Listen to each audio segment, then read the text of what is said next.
dipersembahkan oleh Halo, assalamualaikum warahmatullahi wabarakatuh, pemirsa.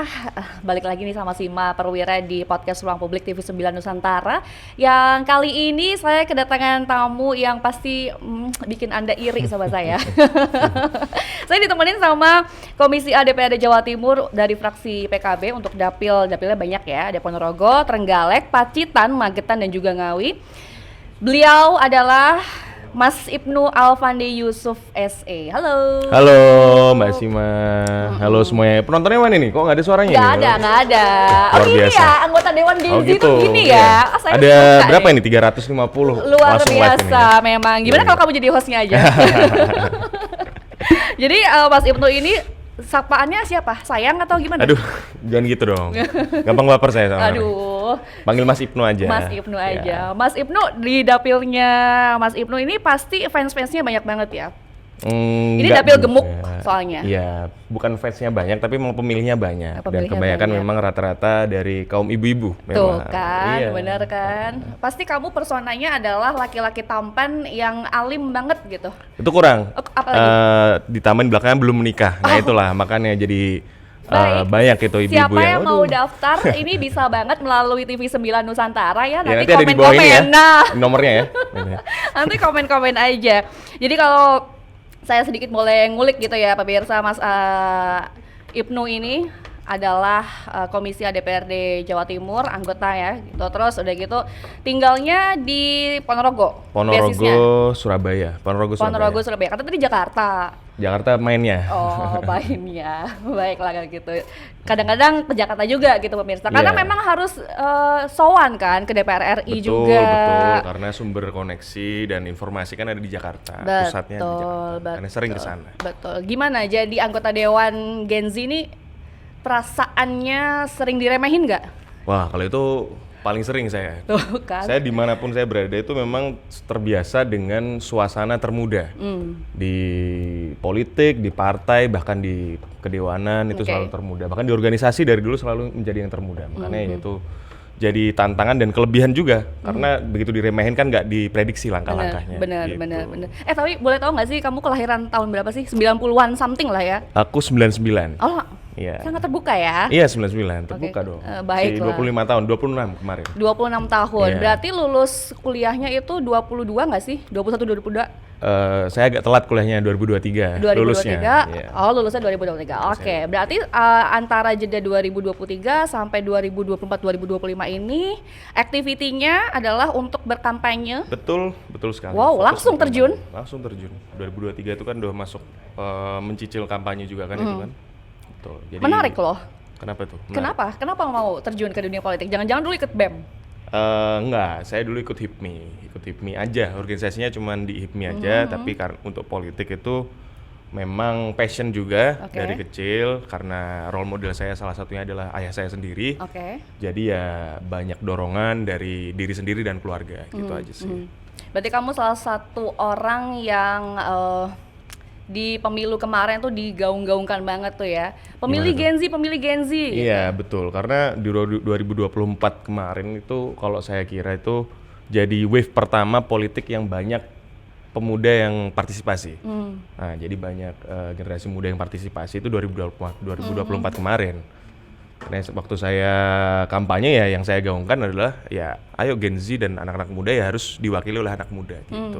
Bener sih. Itu Tapi kan sering diremehkan tadi, kemudian Betul. juga belum punya pengalaman politik yang oke. Iya. Jadi kemudian terjun jadi anggota Komisi A DPRD Jawa Timur. Bekal apa yang dipunya? Yang penting kalau masalah pengalaman pasti jelas saya kalah sama yang senior-senior karena saya baru hidup 25 tahun sedangkan senior-senior itu umurnya kebanyakan 2 kali lipat dari saya, umur Oke. 50-an, 60-an. Senior. Yang penting kalau anak muda itu harus cari mentor.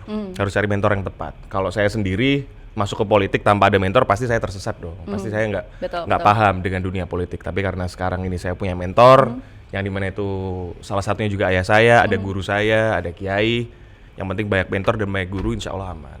Yang penting jangan berjalan sendiri. Anak muda itu harus punya mentor. Gitu. gitu. Berarti itu kuncinya ya untuk menjadi politisi muda adalah punya mentor. Punya mentor. Karena kalau masalah semangat, waktu, energi kan itu udah pasti ahead di depan para senior. Oke, semangat apa yang kamu bawa di DPRD Jawa Timur nih? 5 tahun ke depan. 5 tahun ke depan banget nih. Iya dong. Semangat apa ya? Pembeda aja sih, aja. Jadi energi yang berbeda di antara hiruk pikuk para senior yang sudah berpengalaman. Kita para pemuda ini yang di Indrapura ini pengen membawa energi pembeda di mana kita membawa semangat, energik dan juga program-program yang mewakili para pemuda gitu sih kalau aku. Tapi kalau misalkan kamu lagi rapat fraksi ataupun rapat komisi, itu pandangannya senior-senior politisi itu gimana sama kamu? Saya penasaran nih, aku penasaran banget nih. Justru soalnya. kalau di dalam fraksi dan komisi karena yang muda itu jarang, justru malah opini kita tuh ditunggu-tunggu justru. Jadi gimana sih perspektif dari anak muda ini yang menjadi anggota dewan ini kayak gimana dengan isu-isu yang ada di fraksi dan di komisi gitu. Justru malah selain ya memang agak diremehkan tapi justru ditunggu juga perspektifnya kayak gimana gitu. Karena mau nggak mau sekarang itu isi dunia dan Jawa Timur adalah generasi Z semua ya. Betul. Berarti cocok banget nih kalau kita bahas mengenai digitalisasi versus budaya lokal. Apakah itu sebuah harmoni atau ancaman? Kalau menurut kamu gimana? Kalau bilang digitalisasi adalah harmoni atau ancaman, saya kira jangan ancaman ya bahasanya, itu tantangan. Kalau ancaman itu kan terlalu cenderung negatif ya maksudnya. Kalau harmoni pasti kami anak muda kan optimis dengan apapun yang terjadi di dunia ini, apalagi sekarang era globalisasi dan juga digitalisasi, perkembangan media ini sangat pesat. Maka ya sewajarnya anak muda harus optimis menghadapi ini. Dalam arti ya kita manfaatkan semua perkembangan digital dan media ini ya menjadi sesuatu yang positif. Kalau dibilang ancaman, saya kira saya kurang setuju, lebih ke tantangan. Karena di dalam perkembangan digitalisasi itu pasti ada tantangannya gitu. Karena kamu ini merupakan generasi Z yang mana transisi banget ya antara teknologi sama juga metode-metode lawas lah begitu. Betul. Tapi condongnya kebanyakan ke teknologi alias digitalisasi tadi ya. Betul. Ya. Kok jadi serius gini sih? Boleh tadi saya minum dulu kali ya? Boleh. Bener. Nah ini juga nih, Rebel. Anda pasti kan kalau ngelihat rapat-rapat paripurna, rapat fraksi, rapat komisi juga gitu kan, dinilai rebel juga nggak sih sama para anggota yang lain? Enggak, saya disiplin. Saya selalu datang tepat waktu, nggak pernah bolos. Jangan kamu diemong banget ya? Iya, banyak sekali anggota DPRD Jawa Timur yang khususnya yang ibu-ibu itu menganggap saya seperti anak sendiri. Jadi mantu, jangan-jangan. Iya, enggak, ya mungkin ya. Kita nggak ada yang tahu kan jodoh dari mana benar, ya. Jadi memang saya dianggap anak kayak, ayo mas cepet datang, udah makan belum, kayak gitu. Karena memang umur saya itu sepantaran sama anak-anaknya para anggota dewan ibu-ibu ini. Oh gitu. Kalau kamu berapa bersaudara sih? Saya 2 bersaudara. 2 bersaudara, anak sulung atau anak bungsu? Anak kedua. Anak bungsu. Berarti kalau anak sulungnya berarti milenial ya? Iya, maksudnya milenial 95 itu kakak saya udah menikah juga. Perempuan. Oke. Menarik ya, pemirsa ini mengulik sedikit profilnya Mas Ibnu Alfandi. Oh iya, beliau ini juga merupakan ketua HIPMI Ponorogo. Berarti basicnya pengusaha. Saya sebelum masuk ke dunia politik dan kampanye, setelah lulus kuliah itu justru merintis bisnis dulu. Merintis bisnis kos-kosan dan kafe di Ponorogo ya tadi ya, di Ponorogo. Sekarang juga sedang mengembangkan cabang buat kos-kosannya untuk menjadi bangun 2 lagi nih. Ada 1 sekarang bangun 2 lagi. Jadi memang basicnya memang bisnis sebenarnya. Basicnya bisnis terus diajak dan didorong untuk masuk politik gitu. Itu tahun 2022, 2023 itu. Tahun 2022. Sekarang kalau ngelihat bisnis Coffee shop. Ya. Kamu kalau ngelihat warung kopi gitu di mana ada anak mudanya yang ngejegrek main game. Nah, itu tuh gimana tuh? Itu salah satu yang kita masuk dalam tema ini, itu salah satu tantangannya digitalisasi. Karena semakin lama ini budaya kita tergerus juga karena interest anak-anak muda sekarang ini memang cenderung bergeser ke arah kayak game, film-film, nonton, jadi kegiatan-kegiatan yang kurang bermanfaat. Walaupun kalau itu digali dengan baik bisa bermanfaat ya. Tapi saya kira kalau anak-anak zaman sekarang itu lebih ke membuang waktu daripada menggali potensi. Kalau Kan bisa bermain jadi game. gamers. Iya, tapi kan ada berapa persentasenya? Mungkin dari 1.000 anak yang bermain game, kayak mungkin kan 90% anak muda kan sekarang main game. Iya, betul. Cuma 5% yang Kamu jadi juga pro main player. game? Saya jarang main game, paling catur main game saya. Waduh, sangat ini sekali ya, sangat Iya. old. Mencoba mendewasakan diri Oh, dong, karena baik. lingkungannya kan dewasa. Iya, oke. Kalau ngelihat anak-anak muda di Ponorogo, kemudian di Surabaya, di Jakarta, gimana menurut kamu?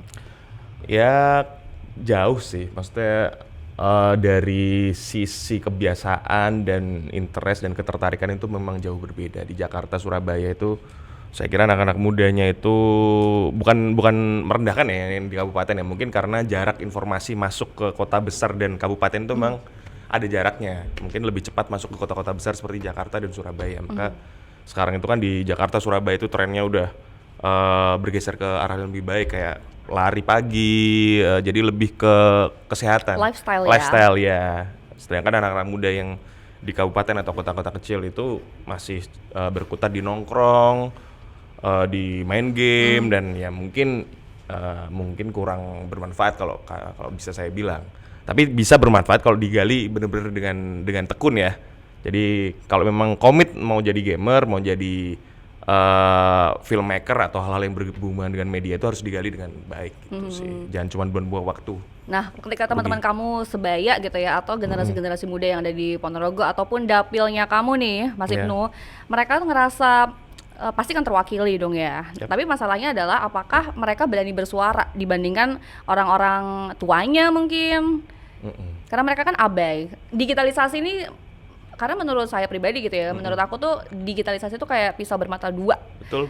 Memang bagus untuk menyebarkan yang namanya budaya lokal gitu ya, jadi harmoni selaras. Tapi juga ternyata orang-orang ataupun generasi-generasi muda itu menjadikan digitalisasi sebagai hal-hal yang kurang bermanfaat tadi ya. Iya. Kalau misalkan tidak dibarengi dengan manajemen waktu yang oke. Betul. Nah, kalau ngelihat di Ponorogo dan atau dapilnya kamu tuh gimana? Ya anak-anak mudanya sih cenderung memang acuh tak acuh ya dengan hal ini. Jadi tetap mereka berkutat di zona nyaman mereka, Oke. yang dimana pagi gitu bangun nongkrong sambil main game sampai malam makan tidur gitu, diulang lagi. Ini kamu ngomong kayak gini nggak apa nih? Vulgar banget loh. Oh nggak apa-apa, saya dulu sempat kayak gitu soalnya. Nah, Jadi banyak anak muda kayak gitu. kamu mewakili dirimu Jadi sendiri gini, ya? anak muda zaman sekarang itu kalau kata senior saya itu banyak sekali yang bingung mau ngapain. Jadi mereka tuh nggak tahu mau ngapain. Iya sih. Dan itu salah satunya mungkin dampak negatif dari digitalisasi dari media tadi, karena akses informasi sekarang sangat gampang, dan juga banyak aspek digital yang kayak game dan juga film-film apa informasi yang kurang bermanfaat masuk dengan gampangnya. Mungkin itu yang membuat bukan gimana ya, membuat anak muda itu jadi, ya sorry itu saya agak pemalas mungkin sekarang. Saya nggak apa-apa ngomong frontal kayak gini karena saya juga mewakili dari anak-anak muda dan Itu ikut merasakan dulu, kenyataannya. dan emang itu kenyataannya, itu kenyataannya di lapangan. Punya tanggung jawab moral masyarakat nggak sih sekarang. untuk merubah mereka?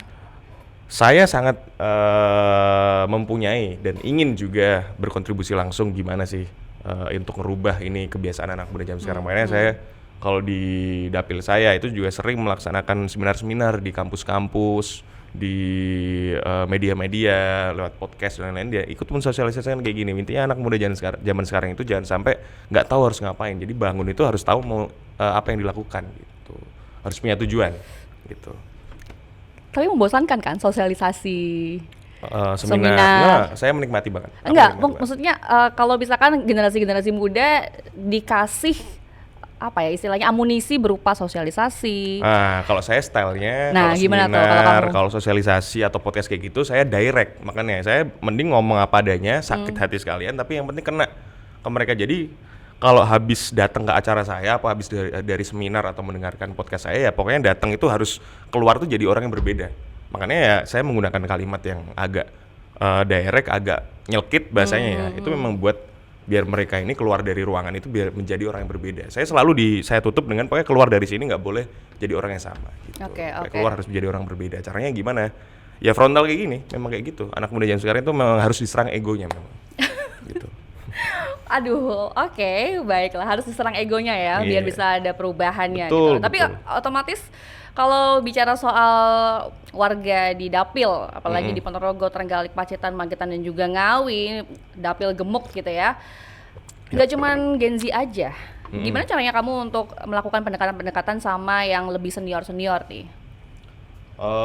Pendekatan kepada senior-senior kan kalau kalau generasi milenial ke atas itu kan mereka masih memiliki tanggung jawab dan kesadaran kepada lingkungan. Biasanya mereka banyak keluhan-keluhan terkait isu-isu yang ada di masyarakat tuh apa, oh pupuk tuh langka, oh jalan tuh rusak, oh lingkungan ini butuh perbaikan talut atau irigasi. Jadi mereka-mereka ini mungkin menyampaikan keluhan-keluhan kepada saya akan mencoba mediasi dan menjembatani kepentingan masyarakat dengan pemerintah gitu. Tetap Kalau menerima saya, begitu ya? menerima, Apapun mencoba mengusahakan. usulan mereka. Ya, ya diusahakan semaksimal mungkin.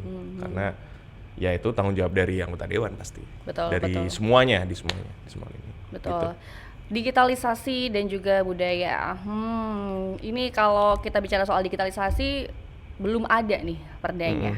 Peraturan daerahnya. Belum. Ini mungkin bisa jadi masukan juga ya, karena kebetulan saya selain di Komisi A itu juga bertugas di Bapepmerda. Bapepmerda itu badan alat kelengkapan anggota dewan yang membuat peraturan daerah, gitu. Mungkin bisa jadi masukan saya untuk nanti di next rapat saya bahas sama anggota Bapepmerda untuk kira-kira perlu nggak dibikin Perlu dong. adanya perda, karena kalau terkait digital dan Komdigi itu kan semuanya diatur oleh undang-undang dan pusat Iya, memang. iya, betul. Perlu atau tidak kita bikin perda untuk menguatkan gitu sih nanti. Nanti bisa kita bikin riset lah Karena nanti. kalau kita lihat ya, sekarang industri media itu juga terdampak sama efisiensi, Betul. terdampak sama ya sekarang kita lihat ya, Iya. PHK di mana-mana. Ternyata itu sudah merambah ke industri kreatif juga gitu loh. Kita kalah industri media televisi terutama ya, itu kalah sama media-media sosial macam YouTube lah, Iya, macam IG, TikTok dan lain sebagainya. Karena memang di media sosial tuh nggak ada regulasinya. Betul. Ya kan. Sementara di televisi kita terbatas sama regulasi, dan kalau misalkan kita menampilkan kata-kata atau gambar-gambar yang nggak sesuai pasti langsung disemprit sama KPID gitu kan. Nah, KPI dan KPID. betul, KPI dan juga KPID. Jadi sebenarnya apa ya, biar balance aja gitu loh. Kalau kita ngelihat sekarang apalagi penggunaan AI, Iya. justru itu bagus memang, balik lagi, tapi ya kita lihat sendiri kan sekarang AI disalahgunakan di mana-mana. Iya, betul. Kemarin kasusnya Bukoviva ya, Betul. terkait pajak, pembebasan pajak itu kan juga viral di mana-mana, padahal Betul. itu AI. Tuh. Terus kamu gimana pendapatnya Terkait yang mana dulu nih? terkait dengan peraturan nih? Harus dong. Peraturan. Itu saya kira itu lebih ke para beliau-beliau yang ada di DPR RI yang mengatur tentang peraturan UU ya itu, soalnya itu kalau membicarakan peraturan yang mengatur media lain, media sosial ya yang bukan media seperti TV dan lain-lain kan udah diatur sama undang-undang dan perda. Tapi kalau media sosial yang kelasnya kayak TikTok, Facebook itu kan kelasnya nasional bahkan internasional. Jadi saya kira itu kebijakan yang di luar ranah dari anggota DPRD provinsi. Jadi ya mungkin bisa jadi disampaikan isu ini kepada beliau-beliau yang ada di DPR RI dan Komdigi untuk ini gimana keresahan masyarakat ini, apalagi banyak PHK dan media-media konvensional seperti TV dan radio ini mulai menurun juga kan. Betul, Akhirnya banyak PHK terdampak. dan terdampak banget. Mana itu bisa jadi concern untuk anggota DPR RI yang bertugas di Komdigi juga dan Kementerian Komdigi. Oke, Gitu. karena kan kalau misalkan dari Komisi A DPR Jatim sendiri bisa kasih perda atau raperda inisiatif gitu ya, berasal Iya. dari komisinya sendiri gitu kan, lumayan. Kemarin Bukoviva udah ngasih apa ya, ibarat kata wacana lah, ini belum jadi suatu kebijakan, akan menghapuskan batas usia pekerja Oh iya. dan menjadi pelopor di seluruh Indonesia, Betul, Provinsi betul. Jawa Timur. Nah, siapa tahu gitu kan melalui Komisi A atau melalui Mas Ibnu ini bisa tuh perda-perda terkait dengan media dan digital pengaturan gitu ya, Mas, ya. media, Nah, betul. agar lebih teratur dan tidak timpang ya dari media sosial dan media konvensional ya. Betul, betul. Ya mungkin itu bisa jadi masukan dan bisa saya lemparkan nanti di rapat bumper di aneks ya. Gitu. Saya nggak janji, ya? tapi saya usahakan. Saya usahakan. Gitu ya, bahasanya Iya. Gen Z gitu ya. Gitu. Oke. Kalau ngelihat budaya Ponorogo, ini rich banget. Ada Rich banget, reog, iya. sempat diakuisisi sama Malaysia juga. Ini kenapa sih menurut kamu? Apakah karena kita kurang mempromosikan budaya lokal kita melalui digitalisasi, jadinya dicaplok sama negara lain atau gimana tuh? Wah, kalau itu bukan karena itu ya, mungkin karena negara lain itu emang suka ngeklaim pertama. Oke. Bukan reog doang kan itu yang diklaim. Tapi karena memang salah satunya juga anak muda sekarang tuh yang ada di Ponorogo juga jarang yang berkutat di hal-hal budaya seperti reog juga sih sekarang. Tapi kemarin kebetulan Ponorogo ini sedang melaksanakan yang namanya Grebek Suro. Grebek Suro itu dilaksanakan setiap malam 1 Suro sampai saya lupa timelinenya gimana sih Grebek Suro tuh? Pokoknya rangkaian kegiatan antara boleh. Ini Black Call of Friend ya? Boleh Call of Friend dulu ya. Sesantai itu emang Jadi podcast kegiatan ini. Grebek Suro ini pokoknya kegiatan kesenian yang dilakukan di malam 1 Suro dalam beberapa hari lah. Itu banyak tuh kayak pesta kesenian, ada lomba reog, ada ngelarung di Danau Ngebel seperti itu. Jadi saya kira dengan kegiatan seperti itu semoga bisa terus menguatkan budaya-budaya yang ada di Ponorogo, terutama anak-anak muda untuk melestarikan ya budaya di Ponorogo. Dan alhamdulillah melalui digitalisasi itu sekarang tuh lebih dilihat oleh masyarakat luar Ponorogo. Dulu tuh kan kalau belum ada era digitalisasi itu, nah ini yang saya maksud harmoni ya. Dulu sebelum ada era digitalisasi dan media sosial seperti sekarang ini, setiap kegiatan Grebek Suro yang ada di Ponorogo itu ya dikonsumsi oleh orang-orang Ponorogo, seperti larungan, seperti acara reog dan lomba reog dan kesenian seperti itu tuh hanya dikonsumsi oleh masyarakat Ponorogo. Tapi sekarang karena ada media sosial, ada TikTok, ada Facebook, ada YouTube, sekarang semua masyarakat bahkan sekarang tuh dari mancanegara tuh datang ke Ponorogo untuk menonton Grebek Suro itu. Jadi mungkin itu salah satu harmoni dan keuntungan dari digitalisasi itu sendiri sih. Jadi wisata banget. Dan setiap tahunnya itu tingkat wisatawan mancanegara yang datang ke Ponorogo untuk menonton Grebek Suro itu selalu meningkat. Nah itu kan berarti dampak positif dari digitalisasi itu sendiri. Betul. Itu harmoni, itulah namanya harmoni. Betul. Kalau kamu tipikal anak muda yang anti budaya nggak? Saya sangat menghormati budaya. Saya sangat melestarikan budaya. Saya bisa nari reog loh gini-gini. Serius coba? Enggak, jangan di sini dong. Maksudnya saya naik ke sini nih saya nih.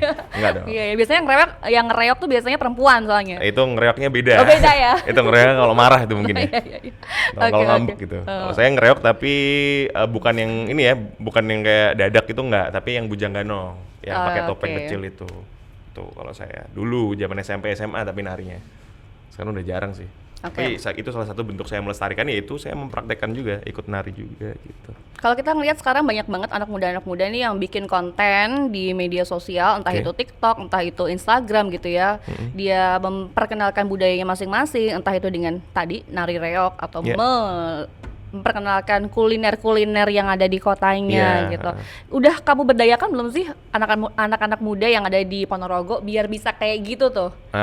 Kemarin ini salah satu langkah konkret juga ya dari teman-teman dari Dinas Kominfo Jawa Timur dan anggota Komisi A. Kemarin tuh kami ada program sinergitas yang dimana para pesertanya itu juga anak-anak muda, itu sosialisasi dan seminar untuk anak-anak muda di Ponorogo. Saya karena tempatnya di Ponorogo itu kemarin itu untuk melestarikan budaya yang ada di Ponorogo melalui media sosial gitu. Jadi kemarin banyak pelatihan dan dianjurkan untuk selalu mendukung budaya-budaya lokal, budaya-budaya Ponorogo dengan cara ya itu mengupload di sosial media, bikin konten yang penari ya bikin nari, bikin konten kayak gitu. Karena itu sangat berdampak positif ya untuk budaya Ponorogo gitu. Jadi tetap ada program-program juga dari Dinas Provinsi, Kominfo Provinsi dan anggota Komisi A. Sinergitas itu sih untuk sementara.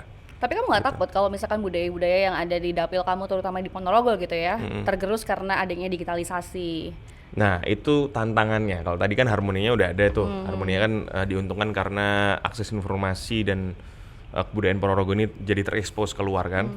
Tapi ya tantangannya ya itu tadi. Tantangannya ya akan tergerus lama-lama kalau anak muda ini tidak melestarikan budaya yang ada di Kabupaten Ponorogo dan tidak bangga dengan budaya kita sendiri kan. Maka dari itu ya Karena itu tantangan yang harus dihadapi bersama dan harus terus disosialisasikan melalui program-program yang dilaksanakan dengan Dinas Kominfo Provinsi Jawa Timur dan dengan anggota Komisi A tentu saja. Semakin sering kegiatannya itu ya saya kira semakin luas lah nanti sebarannya yang pemahamannya untuk teman-teman anak muda biar terus mensosialisasikan dan melestarikan budaya di Jawa Timur. Masih ada anak muda di dapilnya kamu yang melestarikan budaya-budaya lokal? lokal? Banyak banget. Praktisinya juga masih banyak kok. Karena rata-rata kalau aku lihat-lihat gitu ya, praktisi budaya yang ada di Ponorogo, Trenggalek, Pacitan, atau semua kota deh, hampir semua kota deh, itu rata-rata usianya tuh sepuh-sepuh semua. Iya, tapi kalau Ponorogo tuh masih banyak karena reok itu jadi salah satu kebanggaan kita. Maksudnya Ponorogo itu kan nggak ada tambang, nggak ada pantai, nggak ada apa. Jadi reok itu salah satu senjata kita untuk menunjukkan taring kita kepada dunia kan gitu. Makanya anak muda di sana alhamdulillah ya banyak yang bangga. Tapi ya banyak juga yang mulai memisahkan diri dari budaya juga. Makanya itu jadi tantangan itu tadi. Tapi saya kira masih banyak kok di Ponorogo. Masih banyak yang melestarikan budayanya. Baik. Kalau ngelihat Gen Z ini suka banget diserang gitu ya sama generasi-generasi atasnya, katanya Gen Z ini lembek, lemah. Terus juga nggak tahan banting lah gitu. Saya nggak setuju tuh, saya kan masih Gen Z nih, 99 ya. Silakan pembelaan Anda. Jadi ini klarifikasi dulu ya, saya dong. Ibnu Alfandi, salah satu bagian dari Gen Z, kelahiran 99. Nah, jadi kalau itu framing aja lah dari generasi milenial lah. Mereka tuh semakin lama semakin takut dengan daya serap informasi dari teman-teman Gen Z ini yang sangat cepat kan, karena kita lahir di era digitalisasi. Teman-teman Gen Z ini lahir di era digitalisasi, globalisasi yang dimana daya tangkap informasinya tuh cepat sekali. Tapi ya itu tadi motivasinya juga cepat naik, cepat turun itu tadi. Jadi selain pinter, tapi ya kadang-kadang memang mood swing memang. Terus gimana nge-treatnya? Ya harus dibikin happy, enggak ada. Wow, semua orang sih itu. Mau dibikin jadi happy. ya itu lebih ke mentalnya aja sih, harus ditempa terus, harus menemukan ritme dan tempat yang nyaman aja Gen Z. Gen Z itu akan sangat powerful jika dia kerja di tempat yang dia nyaman sebenarnya. Makanya kata-kata kayak Gen Z itu lembek, Gen Z itu pemalas itu mungkin orangnya itu atau Gen Z-nya itu lagi tidak kerja di tempat yang tepat. Tapi kalau kerja di tempat yang tepat, saya kira itu sangat powerful. Karena dia nyaman, mentalnya terjaga, dan juga kan saya bilang tadi daya serap informasinya kan lebih cepat dari generasi-generasi yang sebelumnya. Betul. Digitalisasi itu ya lagi-lagi ya bikin Gen Z ini pada cepat banget untuk menerima. Iya, pinter-pinter sekarang. Pinter-pinter menurut kamu? Pinter-pinter sekarang. Serius? Iya, Gen Z sekarang ya. ada fenomena brain rot loh. Brain rot itu apa itu? Nah, pembusukan otak karena ngelihat konten-konten digital secara singkat. Oh iya, Nah. ya itu salah satu tantangan globalisasi dan digitalisasi juga sih itu. Ya kalau namanya orang itu terlalu gampang mengakses informasi, yang dulunya membaca buku, dulu tuh zaman-zaman Nabi itu kan kalau mau akses informasi kan harus jalan naik unta ke perpustakaan, jauh-jauh panas-panas. Sekarang kan kalau mau akses informasi tinggal buka HP, tinggal buka TikTok, buka apa, bahkan buku pun ada di HP sekarang. Jadi mungkin karena sangat gampang dalam mengakses informasi itu menjadikan otak itu jadi pemalas sih mungkin. Jadi brain rot itu tadi mungkin ya, saya nggak tahu. Oke. Aku tapi penasaran juga deh sama visi misi kamu waktu kemarin nyalonin jadi anggota DPRD Jatim tuh apa sih? Aku jadi lupa ya kan udah 2 tahun Beberapa yang lalu itu. Okay. Setahun yang lalu itu. Terkait dengan apa-apanya gitu? Secara garis besar aja. Secara garis besar sebenarnya ya yang sudah dikatakan, yang disampaikan tadi sih. Bahwa saya ini mewakili para pemuda, jadi sudah seharusnya anak-anak muda ini diwakili yang sesama anak muda. Iya, biar lebih mengerti lagi. Iya.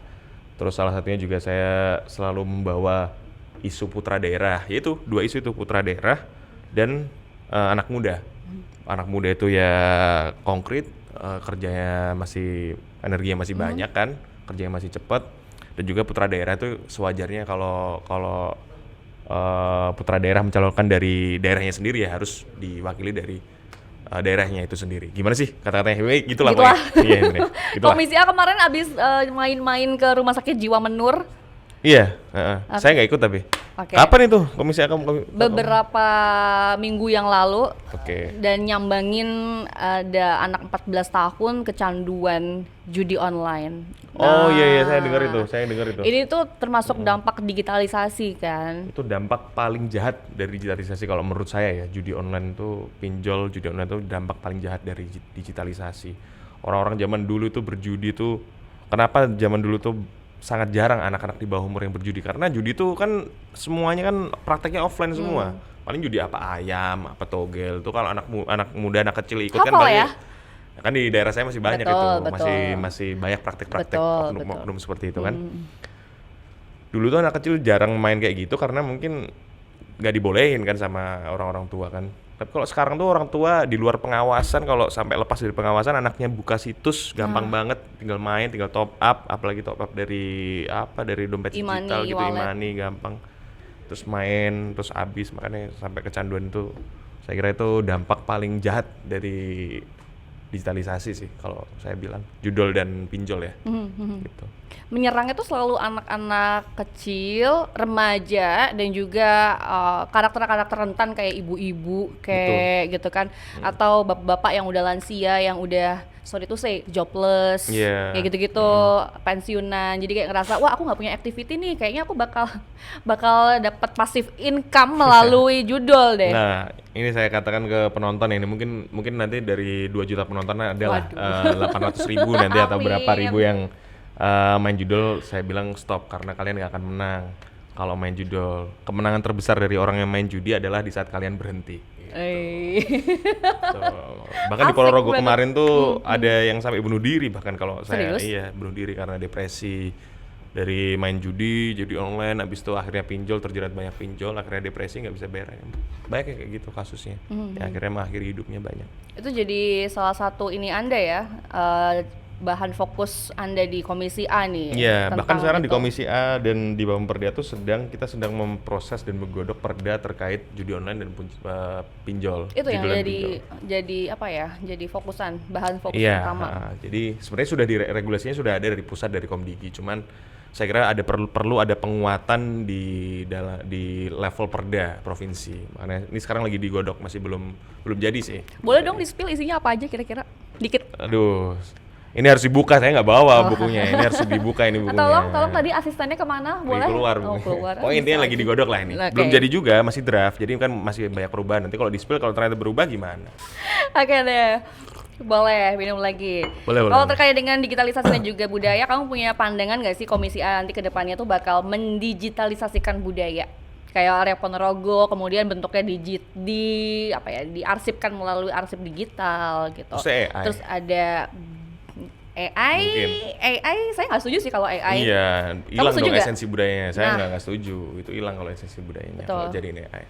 Tapi kalau digitalisasi budaya itu pasti akan kami gaungkan, karena itu tadi yang namanya harmoni digitalisasi dengan budaya itu kan di saat akses informasinya itu bisa diakses oleh banyak orang di luar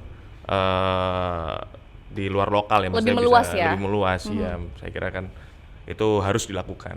Apalagi sekarang ini saya lihat pemerintah Ponorogo ini lewat Dinas Pariwisata itu sangat gencar banget sosialisasi lewat media sosial terkait terkait budaya-budaya lokal Ponorogo. Nggak cuma reok doang ya, ada danau ngebel, sekarang ada patung BTW di Ponorogo, kita lagi bikin patung. Bupati Ponorogo sedang bikin patung, salah satu patung terbesar di Indonesia, patung reok. Patung reok, tapi masih belum jadi. Anggarannya saya nggak mau nyebut lah, makanya anggarannya besar. Jadi padahal kalau kamu ngomong nanti jadi clickbait loh, padahal viral. Menandingikah patung komodo yang di kota sebelah, gitu. Berani bersaing lah. Ini patungnya besar soalnya, dan salah satu program unggulan dari Bupati Pak Sugiri Sancoko. Itu nanti akan jadi salah satu daerah tarik wisata baru juga di Ponorogo. Selain ada reok, ada danau ngebel, ada sate ayam Ponorogo. Pernah nyoba sate ayam Ponorogo? Iya dong. Nah itu kan enak. Sate ayam Ponorogo. Nah ini nanti akan ada patung reok Ponorogo. Patung reok Ponorogo. Yep. Balik lagi soal judi online tadi ya, yang merupakan menurut saya sih dampak dari digitalisasi sih. Judi online ketika anak-anak itu nggak tahu literasi keuangan, literasi digital juga. Seberapa parameternya deh, 1 sampai 10? Apanya? Yang diukur? Pemahaman masyarakat terutama generasi-generasi muda tentang literasi digital sama literasi keuangan? Wah, saya kira kalau daya tangkap dan pemahaman anak-anak muda sekarang ini tergantung wilayah dan tergantung SDM-nya sih, kalau saya bilang. Jadi SDM di Indonesia ini kan saya kira ya menengah lah. Kalau sudah menengah ke bawah pasti sangat gampang tertipu judol dan pinjol. Tapi saya kira dengan adanya sosialisasi dari pusat maupun provinsi maupun kabupaten itu sedikit banyak ikut memitigasi kebiasaan-kebiasaan judol pinjol dari anak-anak muda ini sih, terutama yang ada di Jawa Timur ya. Gitu.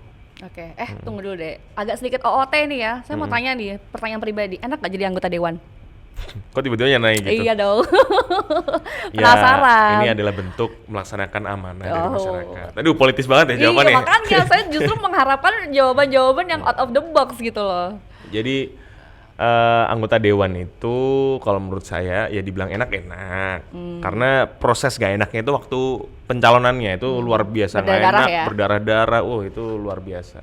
Tapi kalau jadi ya namanya habis berjuang, habis berakit-rakit ke hulu kan pasti kan berenang-renang kemudian gitu. Pasti ada kemudahan di balik kesulitan. Oke. Gitu. Kalau misalkan di dapil kamu Ponorogo, dari tadi kan kita bicara Ponorogo terus, tapi kan ada dapil lain, ada wilayah lain kayak Trenggalek, Pacitan, Magetan, Ngawi. Iya. Kalau kamu sendiri udah ngajak generasi-generasi muda yang ada di dapil kamu di luar Ponorogo ya? Pasti, sering. Kami sering melakukan sosialisasi, apalagi sekarang ini di DPRD Provinsi kan ada program yang namanya Solo Semiran, yang juga di dalam situ juga sering membahas budaya, BTW ya. Jadi ya tempatnya juga bukan di Ponorogo saja, karena tanggung jawab saya kan ada di 5 dapil, ada di Ponorogo, Betul. Trenggalek, Pacitan, Magetan, Ngawi, itu semuanya sering saya lakukan kegiatan sosialisasi Solo Semiran itu tadi. Itu pasti sering. Dan kebanyakan peserta saya tuh saya bagi menjadi 2, anak muda dan perempuan. Kenapa? Gimana? Perempuan itu maksudnya ibu-ibu ya, Oh, oke. karena ibu-ibu tuh saya seru aja kalau sama ibu-ibu. Oh, gitu. Ini mbak atau ibu-ibu? Mbak ya? Mbak dong. Apa kakak? Apa adik? Kakak. Adek boleh. Tergantung kamu deh. Kamu Iya, mau gitu. nyamannya gimana deh? Nanti aja di belakang. lanjut. Oke deh. Terkait dengan rencana-rencana kamu nih, pribadi sama rencana di Komisi A, boleh dong disampaikan ke pemirsa nih. Rencana terkait pribadi dengan gimana tuh? gimana caranya kamu bisa melestarikan atau mensinkronisasikan lah Oh, kalau itu antara budaya dan juga digital. budaya dan digital ya. Tadi kan sudah saya sampaikan bahwa salah satu program-program dari Dinas Kominfo Provinsi Jawa Timur kan produk unggulannya kan sinergitas, program unggulannya sinergitas. Saya kira nanti akan kita bangun komunikasi dengan para anggota dari Dinas Kominfo Provinsi Jawa Timur untuk menggiatkan lagi, melaksanakan lagi kegiatan sinergitas dan seminar-seminar dan sosialisasi kayak gitu, soalnya penting banget. Karena kita selain itu kan bingung lagi gimana caranya menjaring masyarakat sebanyak itu, abis itu dikasih seminar, kasih ilmu yang banyak, ada transportnya lagi kan, itu orang-orang pasti seneng tuh anak-anak muda kan. Itu, jadi saya kira diperbanyak lagi kegiatan sinergitas seperti itu antara Kominfo dan anggota DPRD Provinsi khususnya Komisi A. Nah, masalahnya ada nggak outputnya? Outputnya ada, abis itu kan ada pelatihan-pelatihan juga, ada BIMTEK. Jadi sinergitas tuh nggak kok melulu sinergitas seminar ya, ada yang BIMTEK, ada yang workshop, ya ada seminar kayak gitu. Selain memberikan wawasan ya ada juga yang kayak workshop dan BIMTEK itu tadi. Jangan sampai nanti masyarakat ini kemudian terlena nyaman gitu Iya, ya sama cuma datang ngambil transportnya doang gitu. Itu Ya. kan Ada nggak kok, mau ada kayak gitu. ada BIMTEK dan workshopnya juga. Harus ada outputnya juga gitu loh. Iya. Terakhir boleh disampaikan kepada pemirsa Nyaman nih Jawa kameranya. Timur sebelah sini yang warna kuning. Iya. Nah, Apa nih closing statement? Apa iya nih? dong. Lo emang udah habis ya waktunya? Udah. Nggak Oh, kerasa kan ngomong nggak aku? kerasa sih. Iya. Kita Tambah lanjut extra nanti. time nggak bisa? 1 Nggak jam bisa, lagi? nggak bisa. Oh, nggak bisa ya? Lanjut aja. Kita lanjutkan di belakang. Jadi kalau misalkan kamu ngajak generasi-generasi muda, kamu kan sebagai anggota dewan nih, Komisi A DPRD Jawa Timur gitu ya. Gimana caranya kamu menghimbau masyarakat muda, generasi-generasi muda ini biar please jangan main gadget mulu, jangan ngegame mulu, tapi jadiin gadget digitalisasi itu jadi peluang buat kamu. Silakan. Ya. Jadi membahas tema hari ini dulu yang namanya kita kan sedang menghadapi era digitalisasi, yang dimana itu pilihan kita itu akan menjadi harmoni atau ancaman atau tantangan itu tadi. Makanya mungkin kesimpulannya ya saya kira anak-anak muda ini harus optimis menganggap era digitalisasi ini menjadi sebuah harmoni antara budaya dan digitalisasi, karena keuntungan yang dirasakan masyarakat ini, masyarakat budaya tentunya itu sekarang itu sangat terasa, apalagi budaya-budaya yang ada di kabupaten masing-masing itu semakin terekspos dan aksesnya semakin gampang diakses oleh secara luas dari luar kabupaten masing-masing. Jadi saya kira harus optimis untuk terus menerapkan yang namanya media sosial itu harus dilakukan dengan baik, harus dilakukan dengan tepat, jangan sampai disalahgunakan. Dan juga tantangannya itu tadi ya, banyak yang main HP, banyak yang pemalas. Saya kira itu anak muda ini sekarang harus rajin. Ini saya jadi keinget kata-kata senior saya ini waktu di HIPMI. Ini mungkin bisa jadi closing statement dan kata-kata terakhir ya. Kata-kata terakhir. Enggak, maksudnya apa sih? Kutipan. Kata-kata hari ini. Kata-kata hari ini. Nah, kata-kata hari ini. Gitu. Jadi anak muda zaman sekarang ini banyak yang bangun tidur itu tidak tahu mau ngapain, tidak punya tujuan. Kalau kata senior saya itu anak muda yang tua sebelum waktunya dan mati sebelum waktunya gitu. Oke, thank you so much sekali lagi Mas Ibnu Alfandi Yusuf SE, anggota Komisi A DPRD Jawa Timur dari Dapil Ponorogo, Trenggalek, Pacitan, Magetan, Ngawi. Thank you. Dan makasih. jangan kapok-kapok ya datang di podcast Ruang Publik TV 9. Thank you pemirsa. Wah, banyak banget ini. Emang beda ya kalau anggota dewan itu Gen Z, emang seluas ini ya. Oke, dari lagi tuh, bye. Iya, bye.